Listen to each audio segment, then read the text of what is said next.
तो इंटीग्रेशन क्या होता है? Integration is the reverse process of the differentiation.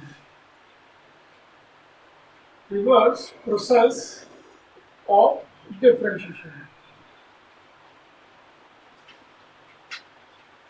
Right.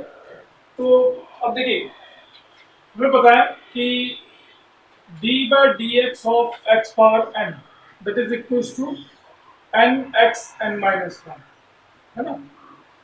यही होता है अपने पास, राइट।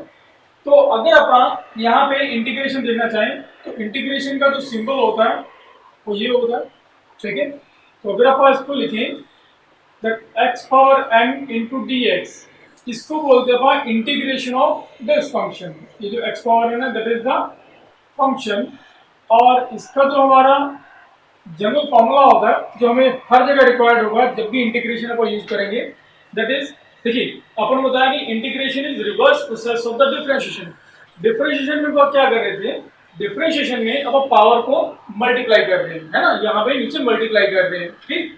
इसमें पावर को अपन डिवाइड करते हैं, इसमें अपन क्या कर रहे हैं? यहाँ पे एक पावर कम कर रहे हैं, जबकि यहाँ पे अपन क्या करेंगे? एक पावर को प्लस कर देंगे, ठीक है।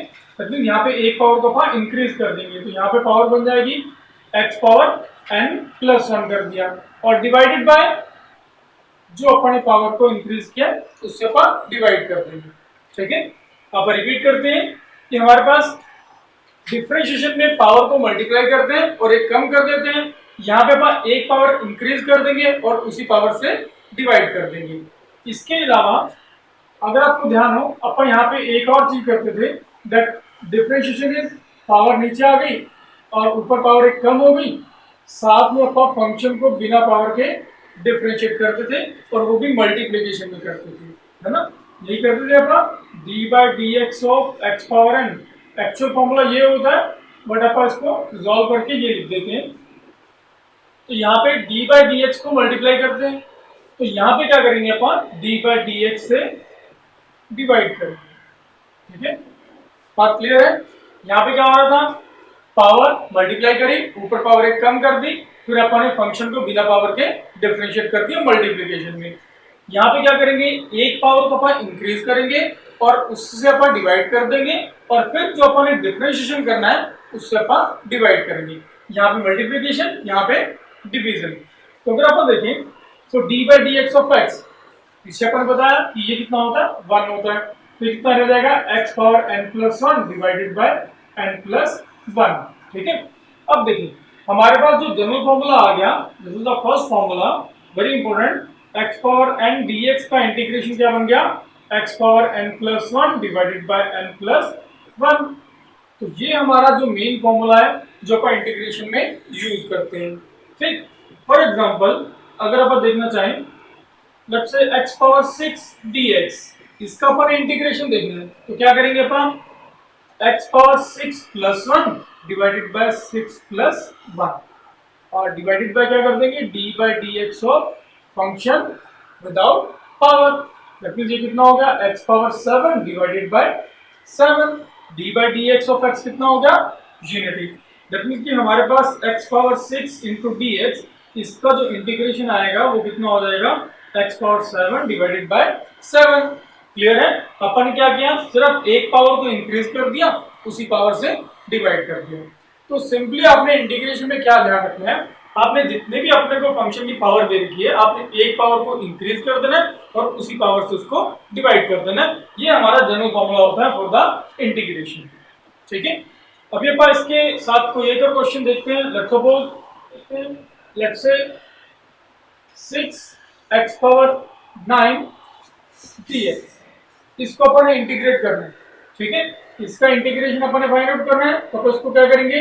6 से कांस्टेंट है तो उसको अपन इंटीग्रेशन से बाहर लिख देंगे, x power 9 into D x. यहाँ पे मैं आपको एक बात बताना चाहूंगा, देखिए इंटीग्रेशन के अंदर सिर्फ वही टर्म रहेगी जो d के साथ है। अगर कोई ऐसा फंक्शन है जो d के साथ है तो उसको अपन इंटीग्रेशन के अंदर रखते हैं, अदरवाइज वो एक कांस्टेंट होता है उसको अपन बाहर लिखते हैं। जैसे अपन यहाँ पे 6 बाहर लिख दिया और अंदर अपन ने क्या लिखा? सिर्फ x पावर 9, बिकॉज d के साथ क्या है? x है, ठीक है। d के साथ क्या है? x, तो जो x वाली टर्म होगी वही इंटीग्रेशन के अंदर रहेगी, बाकी सारी टर्म कांस्टेंट एज्यूम करते हैं अपन और उनको अपन बाहर लिखते हैं। तो यहाँ पे क्या बन जाएगा 6x⁻9 plus 1 divided bye 9 plus 1। तो यहाँ से क्या मिला अपने को 6x⁻10 डिवाइडेड बाय 10। इसको अपन सॉल्व कर सकते हैं। अगर अपन इसको कैंसिल करें तो यहाँ पे क्या मिलेगा अपने को 3 और यहाँ पे क्या मिलेगा 5। So we get 3/5 into x⁻10। ठीक है। और अगर अपन एक और सिंपल क्वेश्चन देखें लेट्स से x⁻2 dx, ये क्या बन जाएगा अपने पास that is x⁻3 divided by 3। एक पावर अपन इंक्रीज कर दी, उसी से अपन ने डिवाइड कर दिया, राइट। सो एक और क्वेश्चन अपन देखते हैं। तो फॉर्मूला ये अपने पास कि x इंटू डी एक्स, अगर अपन ने इसका इंटीग्रेशन फाइंड आउट करना है तब क्या करेंगे। देखिए हमारे पास x इंटू डी एक्स, तो अगर अपन यही वाला फॉर्मूला अप्लाई करें so we get x⁻1 plus 1 divided by 1 plus 1।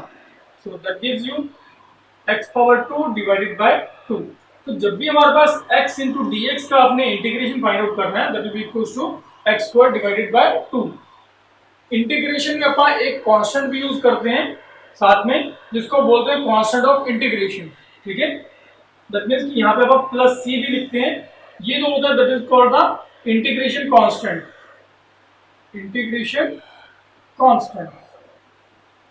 ठीक है, तो या कांस्टेंट ऑफ इंटीग्रेशन भी बोलते हैं, बट हम लोग फिजिक्स में मोस्टली इसको अपन निग्लेक्ट कर देते हैं। दैट मींस कि हम लोग जो सिंपल आंसर लिखेंगे that will be equal to x² divided by 2। कहीं कहीं भी बस इसकी जरूरत पड़ेगी कि अपने को कांस्टेंट ऑफ इंटीग्रेशन को काउंट करना होगा। मोस्ट ऑफ द टाइम हम लोग डायरेक्टली सिर्फ रिजल्ट लिखते हैं। ठीक है, तो आप सिर्फ इतना भी कर सकते हैं, राइट। चलिए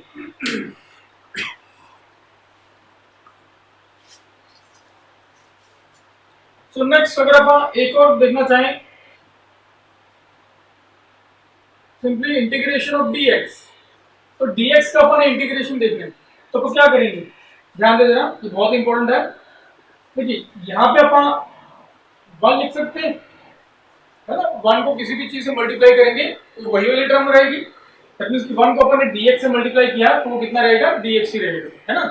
तो अब अपन यहाँ पे देखें जो 1 है अपन उसको लिख सकते हैं x⁻0। हमें पता है कि किसी भी चीज की पावर तो 0 होती है that is always equals to 1। ठीक है, तो यहाँ पे अपन ने d के साथ टर्म क्या है x है, तो अपन ने इसको x की फॉर्म में ही लिख दिया। ठीक है, तो इसको अगर अपन आगे लिखें, यहाँ पे अपन फॉर्मूला अप्लाई करते हैं इंटीग्रेशन का जो जनरल फॉर्मूला है। तो x⁻0 है तो अपन इसको क्या लिख देंगे 0 plus 1 divided by 0 plus 1 that is equals to x⁻1 divided by 1। That means कि सिंपली हमारे पास जो dx है उसका इंटीग्रेशन क्या रहेगा x रहेगा। आप इसको सिंपली ऐसे भी याद रख सकते हैं because integration is reverse process of differentiation. That means कि differentiation and integration they are opposite to each other. ये कैंसिल हो जाएंगे, एज्यूम कर रहे हैं आप, ये सिर्फ आप याद करने के लिए याद रख सकते हैं कि डिफरेंशिएशन और इंटीग्रेशन एक दूसरे के ऑपोजिट होते हैं, रिवर्स होते हैं, तो ये तो कैंसिल हो जाएंगे, सिंपली रिजल्ट क्या रह जाएगा x रह जाएगा।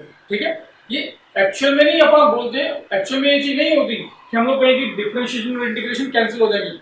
हम लोग जस्ट यहाँ पे याद रखने के लिए एज्यूम कर सकते हैं कि डिफरेंशिएशन और इंटीग्रेशन एक दूसरे के इनवर्स होते हैं, रिवर्स होते हैं, तो इसलिए हमारे पास सिंपल टर्म क्या रह जाएगी सिर्फ x रह जाएगी।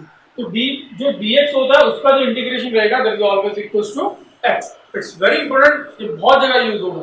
ठीक है, तो आपने ये भी रिजल्ट याद रखना है कि जो dx होता है उसका इंटीग्रेशन क्या रहेगा that is always equals to x होगा। सो हम लोगों ने अभी क्या बताया कि एक और फॉर्मूला अपने पास dx का जो इंटीग्रेशन होगा that is always equals to x। ठीक है, हम लोग कांस्टेंट नहीं देखेंगे, हम लोग सिर्फ ये ध्यान रखेंगे कि dx का इंटीग्रेशन क्या रहेगा x रहेगा। ठीक है, सो इसी तरह अगर अपन 1/x का इंटीग्रेशन देखना चाहें that will be always equals to log to the base e x। ठीक है, अगर आप ध्यान करें अपन ने डिफरेंशिएशन में बताया था कि जो log to the base e x का डिफरेंशिएशन होता है that is always equals to 1/x। तो इसी तरह 1/x का जो इंटीग्रेशन होगा वो क्या बन जाएगा log to the base e x हो जाएगा। ठीक है, सिमिलरली अगर आप देखें जो हमारे पास एक्सपोनेंशियल फंक्शन होता है e power x into dx, इसका जो इंटीग्रेशन होगा that is always equals to e power x। Constant assume करना चाहें तो आप एज्यूम करें, नहीं करना चाहें तो आपकी मर्जी है, छोड़ भी सकते हैं, डजंट मैटर। ठीक है, तो e पावर x dx का जो इंटीग्रेशन रहेगा वो क्या रहेगा, e power x। So next हम लोग ट्रिग्नोमेट्रिकल फंक्शन देखते हैं। ट्रिग्नोमेट्रिकल फंक्शन में आप देखें d by dx of sin x, ये क्या होता है, that is equal to cos x। ये अपन ने डिफरेंशिएशन में बताया था। ठीक है, इसी तरह अगर आप देखें अपन इसको ही लिख दें d into sine of x is equal to dx को इधर मल्टीप्लाई कर दें cos x dx। अब दोनों तरफ इंटीग्रेशन ले लें, d sin x is equal to integration of cos x dx। तो हमें पता है कि जो डिफरेंशिएशन और integration they are reverse to each other. तो अगर अपन d sin x का इंटीग्रेशन देखेंगे तो वो क्या रहेगा, सिर्फ sin x है ना। अपन ने बताया था कि अपन अज्यूम कर लें कि जो d और इंटीग्रेशन रिवर्स है तो कैंसिल हो जाएगी, d और इंटीग्रेशन कैंसिल हो गए तो क्या रहेगा, sin x। दैट मींस कि जो cos x into dx है उसका इंटीग्रेशन क्या होगा, यहाँ पे sin x होगा। इसी तरह अगर अपन एक और फंक्शन देख लें d by dx of cos x। cos x का डिफरेंशिएशन अपन ने बताया था क्या होता है, माइनस साइन एक्स। ठीक है, तो अगर आप इसको dx को इधर मल्टीप्लाई कर दें तो हमारे पास क्या मिलेगा, d into cos x is equal to minus sine x into dx, है ना। dx को अपन ने मल्टीप्लाई कर दिया। ठीक है, dx को अपन इधर मल्टीप्लाई कर दिया, दोनों तरफ इंटीग्रेशन लें, integrating both sides, d into cos x is equal to minus sine x dx और इसका इंटीग्रेशन। ठीक है, तो differentiation integration they are reverse, तो ये कैंसिल हो जाएंगे। अज्यूम करते हैं अपन, तो क्या रह गया यहाँ पे, cos x is equal to minus integration of sin x into dx। तो नेगेटिव साइन को अपन इधर मल्टीप्लाई कर दे दोनों तरफ तो क्या मिलेगा अपने को, integration of sin x dx is equal to minus cos x। तो हमें रिजल्ट क्या मिलते हैं, यहाँ से हमें रिजल्ट मिलते हैं that the integration of sin x dx is equal to minus cos x, और दूसरा रिजल्ट क्या मिलता है हमें, that the cos x dx integration is equal to plus sin x। ठीक है, ध्यान रखें हमारे पास जो डिफरेंशिएशन ऑफ साइन होता है दैट इज प्लस cos, और जो हमारे पास इंटीग्रेशन होता है हमारे पास साइन का दैट इज माइनस cos। ठीक है, इसी तरह हमारे पास जो डिफरेंशिएशन ऑफ cos होता है दैट इज माइनस साइन, और इंटीग्रेशन ऑफ cos क्या रहेगा, प्लस साइन रहेगा। ठीक है, रिपीट करते हैं हम, जो डिफरेंशिएशन ऑफ साइन होता है दैट इज प्लस cos, जबकि इंटीग्रेशन ऑफ साइन x होगा दैट इज माइनस cos। इसी तरह हमारे पास डिफरेंशिएशन ऑफ cos क्या होता है, minus sine, but integration of cos क्या होता है, प्लस साइन। ठीक है, हो जाएगा ये काफी इंपॉर्टेंट है ये दोनों, sin x का इंटीग्रेशन माइनस cos x का डिफरेंशिएशन प्लस साइन। ठीक है, कर लेंगे ये। सिमिलरली अगर अपन साइन nx dx इसका इंटीग्रेशन फाइंड आउट करना चाहें तो क्या लिखेंगे अपन इसको, that is equal to sine का डिफरेंशिएशन, सॉरी जो साइन है उसका इंटीग्रेशन क्या होता है, that is minus cos nx, और डिवाइडेड बाय क्या करेंगे अपन, जो एंगल है उसका डिफरेंशिएशन कर देंगे अपन। ठीक है, डिवाइडेड बाय क्या हो जाएगा, डिफरेंशिएशन ऑफ एंगल। ठीक है, तो यहां से क्या मिला, minus cos nx divided by n constant बाहर आ जाएगा, क्या रहेगा, d by dx of x। तो डिफरेंशियल x का कितना होता है, 1 होता है, then the left is minus cos nx divided by n।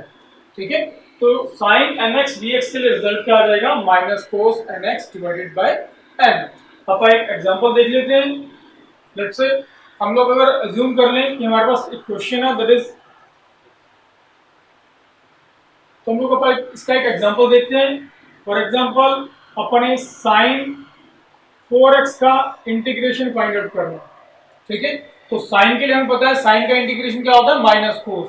तो सिंपली इसको लिख देंगे minus cos 4x divided by क्या कर देंगे, जो हमारे पास एंगल है उसके इंटीग्रेशन से डिवाइड कर देंगे। तो इसको क्या लिखेंगे, minus cos 4x divided by 4 differentiation से बाहर लिख देंगे, d by dx of x it is 1, तो कितना रहेगा, minus 1 by 4 into cos 4x। तो आप डायरेक्टली रिजल्ट भी अप्लाई कर सकते हैं कि जो n की वैल्यू उससे डिवाइड कर देंगे और कोस में पास का और माइनस कोस जो हमारे पास n की वैल्यू उससे डिवाइड कर देंगे और जो साइन का इंटीग्रेशन होता है वो कितना होता है माइनस कोस, उसको एज इट इज लिख देंगे। ठीक है, इसी तरह अगर आप देखना चाहें कोस mx dx, इसका इंटीग्रेशन क्या होगा, कोस का इंटीग्रेशन अपन ने क्या बताया माइनस सॉरी कोस का इंटीग्रेशन अपन ने क्या बताया प्लस साइन mx और डिवाइडेड बाय क्या हो जाएगा जो एंगल है उससे अपन उसका डिफरेंशियल जो होगा उससे अपन डिवाइड कर देंगे। तो that gives you sine mx divided by n constant बाहर आ जाएगा d by dx of x, ये हमारे पास 1 रह जाएगा, कितना रहेगा 1 by n into sine of nx। ठीक है, दैट मींस कि जो cos nx का इंटीग्रेशन क्या होगा साइन nx होगा डिवाइडेड बाय जो भी हमारा नंबर है n है उससे अपन डिवाइड कर देंगे। ठीक है, for example cos of 6x into dx, तो अगर आप डायरेक्ट फॉर्मूला देखें उसके अकॉर्डिंग क्या हो जाएगा n की वैल्यू कितनी 6 तो उससे डिवाइड कर देंगे और जो cos का इंटीग्रेशन होता है वो क्या होता है प्लस साइन nx, तो n की वैल्यू यहाँ पे 6 है तो हमारा रिजल्ट क्या आ जाएगा 1/6 साइन 6x। ठीक है, तो ध्यान रखेंगे साइन nx dx का इंटीग्रेशन क्या रहेगा minus cos nx divided by n। Similarly cos nx dx का इंटीग्रेशन क्या रहेगा plus sign nx divided by n। ठीक है, तो ये दोनों फॉर्मूला भी काफी इंपॉर्टेंट है, ये भी यूज होते हैं। ठीक,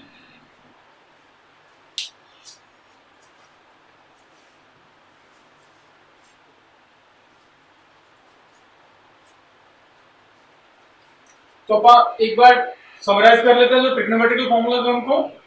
फर्स्ट अपन क्या बताया साइन x dx, इसका इंटीग्रेशन क्या होता है minus cos x। Similarly cos x dx, इसका इंटीग्रेशन क्या होता है प्लस साइन x। और इसी तरह अगर अपन यहाँ पे इंटीग्रेशन देखना चाहें साइन nx dx, इसका इंटीग्रेशन क्या रहेगा साइन का इंटीग्रेशन माइनस कोस, यहाँ भी क्या रहेगा माइनस कोस nx और डिवाइडेड बाय क्या कर देंगे अपन n से डिवाइड कर देंगे। सिमिलरली अगर अपन कोस nx को देखना चाहें उसका इंटीग्रेशन क्या होता है कोस का इंटीग्रेशन प्लस साइन होता है, तो plus sign nx divided by क्या लिख देंगे n लिख देंगे। ठीक है, और इसके अलावा अगर आप देखना चाहें सेकंड स्क्वायर dx, इसका जो इंटीग्रेशन होगा that is equal to tangent of x। ठीक है, बट मोस्ट कॉमनली हमें सिर्फ यही फॉर्मूला चाहिए होते हैं साइन और कोस की। ठीक है, तो आप इन फॉर्मूलों को अच्छे से याद रखेंगे, साइन के लिए माइनस कोस, कोस के लिए प्लस साइन, और अगर nx आ रहा है तो जस्ट आप n से डिवाइड कर देंगे। ठीक है, हो जाएगा ये भी। सो इन सब के अलावा अपन एक और रिजल्ट देखते हैं कि अगर हमें इंटीग्रेशन फाइंड आउट करना है ax plus b power n के लिए। ठीक है, अपन ने डिफरेंशिएशन भी फाइंड आउट किया था इसी टर्म का, अब अपन इंटीग्रेशन देखते हैं इंटीग्रेशन क्या होगा। हम लोग इंटीग्रेशन में क्या करते हैं पावर को अपन इंक्रीज कर देते हैं, है ना, तो ax प्लस बी पावर क्या बन जाएगा n प्लस 1 डिवाइडेड बाय इसी पावर से अपन डिवाइड कर देंगे और फिर क्या करेंगे डिफरेंशिएशन कर देंगे फंक्शन का without power ax plus b, इसको अपन बिना पावर के डिफरेंशिएट करके डिवाइड कर देंगे, तो क्या मिलेगा ax plus b power n plus 1 divided by n plus 1 into d by dx of ax plus d by dx of b, है ना, यहाँ पे अपन ने सम रूल अप्लाई कर दिया। दैट मींस कि अगर प्लस का साइन है तो बीच में प्लस का साइन आ जाएगा और जो फंक्शन है उनको अपन अलग अलग डिफरेंशिएट कर देंगे। ठीक है, इंडिविजुअली डिफरेंशिएट हो जाएंगे। यहाँ से क्या मिला ax plus b power n plus 1 divided by n plus 1, a constant है इसको अपन डिफरेंशिएशन से बाहर लिख देंगे प्लस b एक कांस्टेंट था, कांस्टेंट का डेरिवेटिव कितना होता है 0 होता है, यहाँ पे अपन 0 लिख देंगे। यहाँ पे क्या है ax plus b power n plus 1 divided by n plus 1 into a और dx बाय dx कितना होगा 1 हो गया। दैट मींस कि हमारे पास जो integration of ax plus b power n है वो कितना रहेगा, it will be equal to a power n plus 1 divided by n plus 1 into a। ठीक है, ये भी हो जाएगा। सो अभी हम लोग देख रहे हैं डेफिनेट इंटीग्रल। ठीक है, डेफिनेट इंटीग्रल क्या होता है कि हमें बोला हो कि आपने इंटीग्रेशन फाइंड आउट करना है विद इन द लिमिट्स, ठीक है, कि आपको दो लिमिट्स ली हो। लेट्स सपोज यहाँ पे हमें एक लिमिट दे दी a और यहाँ पे एक लिमिट दे दी b, और यहाँ पे अपना फंक्शन है x power n into D x, इसका अपन इंटीग्रेशन फाइंड आउट करना है। तो जो x पावर n है ये क्या होता है, फंक्शन होता है ना। अब ये हमारे पास लिमिट्स दे दी कि हमारे पास जो ये इंटीग्रेशन फाइंड आउट करना है वो अपने इन्हीं लिमिट्स के बीच में फाइंड आउट करना है। इसको अपन बोलते हैं लोअर लिमिट, लोअर लिमिट, और इसको अपन बोलते हैं अपर लिमिट, ठीक है, lower limit and upper limit. That means कि हमारा जो इंटीग्रेशन होगा वो इस लिमिट से लेके इस लिमिट तक होगा, लोअर लिमिट से लेके अपर लिमिट तक चलेगा, ठीक है। अब ये जो वैल्यूज होती है ना, लोअर लिमिट और अपर लिमिट अपन जो बोल रहे हैं, ये लिमिट्स किसके लिए होती हैं, ये लिमिट्स उस फंक्शन के लिए, उस वेरिएबल के लिए होती है जो डी के साथ दिया होता है। दैट मींस यहाँ पे डी के साथ क्या है, डी के साथ अपने पास एक्स है। दैट मींस कि ये वाली वैल्यू किसकी है, ये वैल्यू हमारे पास एक्स की दी होती है। दैट मींस कि ये जो इंटीग्रेशन हम फाइंड आउट करेंगे उसमें हमारे पास जो x की वैल्यू है वो a से लेके सिर्फ b तक चलेगी, ठीक है। अब ये अपन इसको एक्सप्लेन करते हैं कि इसको सॉल्व कैसे करते हैं अपन। तो ये हमारे पास इंटीग्रेशन फाइंड आउट करना है फंक्शन x पावर n के लिए। तो x पावर n के लिए क्या है, x power n plus one divided by n plus one, ये अपन पीछे बता चुके हैं, ठीक है। अब यहाँ पे इसकी लिमिट्स क्या है, ये है लोअर लिमिट a, ये है अपर लिमिट b। तो अपन ने बताया कि हमारे पास ये जो a और b है ये किसकी वैल्यूज होती हैं, ये x की वैल्यूज होती हैं। तो अब क्या करेंगे, पहले अपन अपर लिमिट पुट करेंगे, अपर लिमिट पुट करेंगे तो क्या मिलेगा, b power n plus one divided by n plus one, फिर minus lower limit a power n plus one divided by n plus one. तो आपने क्या किया, पहले आपने x की जगह upper limit that means b put कर दी, फिर माइनस, फिर अपन ने x की जगह लोअर लिमिट पुट कर दी that means a power n plus one बन जाएगा, ठीक है। तो ये चीज ध्यान रखनी है, सिंपली इंटीग्रेशन के लिए फॉर्मूला वही रहेगा, बस आपके पास जो लिमिट्स दी हुई हैं वो लिमिट्स किसकी होंगी, तो जो भी टर्म हमारे पास d के साथ दी हैं वो लिमिट्स उसी टर्म की होती है। तो आपने सिंपली क्या करना है, उस टर्म के लिए क्या पुट कर देना है, अपर लिमिट माइनस लोअर लिमिट। जैसे अपन यहाँ पे b पुट कर दिया, फिर माइनस a पुट कर दिया x की जगह, ठीक है। तो जो डेफिनेट इंटीग्रल है उसमें अपन क्या करते हैं, अपर लिमिट माइनस लोअर लिमिट करते हैं, और जो इंटीग्रेशन का फॉर्मूला होता है वो एज इट इज चलता है जो अपन पीछे पढ़ चुके हैं, ठीक है। तो x पावर n dx के लिए हमारे पास जो लिमिट्स a और b के बीच में इंटीग्रेशन क्या आ गया, b power n plus one over n plus one, that means upper limit की value, minus a power n plus one over n plus one, that means lower limit की value, ठीक है। तो इन दोनों का डिफरेंस होगा, that gives you the integration of x power n dx within the limits a and b, ठीक। अब एक सिंपल सा क्वेश्चन देखते हैं। लेट्स सपोज हमें दे रखा है b इंटू डी 2 to 3, ठीक है। दैट मींस कि हमारे पास v दे दिया, कोई भी वेरिएबल है, इसका अपन ने इंटीग्रेशन फाइंड आउट करना है within the limits 2 to 3।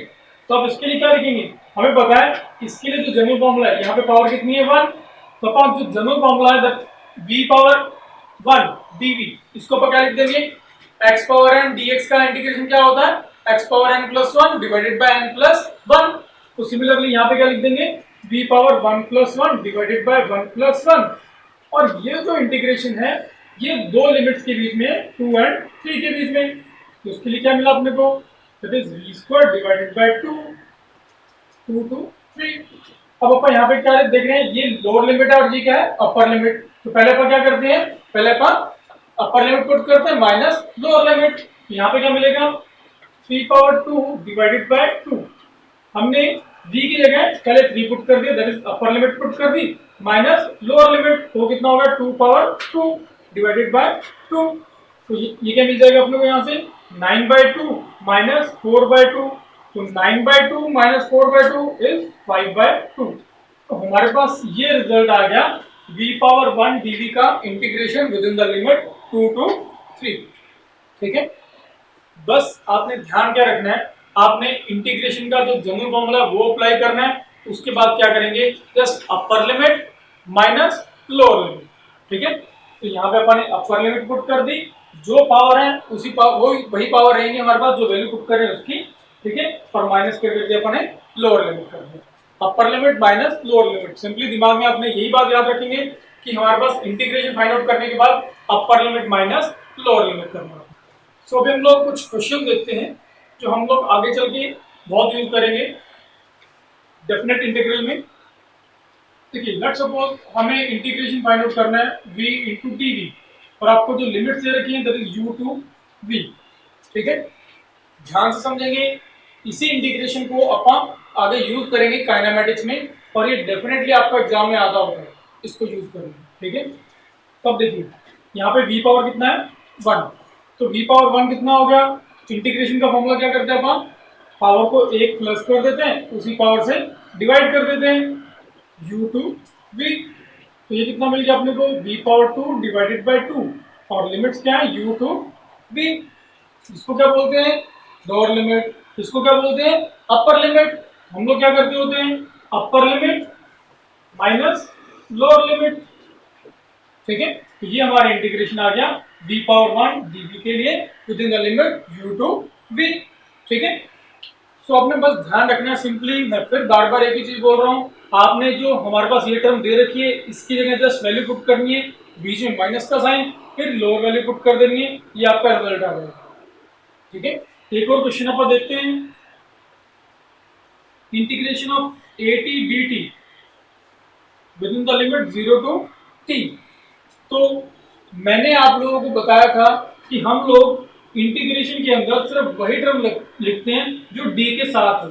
d के साथ यहाँ पे क्या है t, बट यहाँ पे क्या है a, तो अपन a को कांस्टेंट लेंगे, उसको अपन बाहर लिख देंगे। तो इंटीग्रेशन किसका रह जाएगा t dt के लिए 0 टू t, ये लिमिट्स आ गई। अब t पावर 1 है, इसका इंटीग्रेशन कितना होगा, t पावर 1 के लिए इंटीग्रेशन कितना हो जाएगा t power 1 plus 1 divided by 1 plus 1 within the limit 0 to t।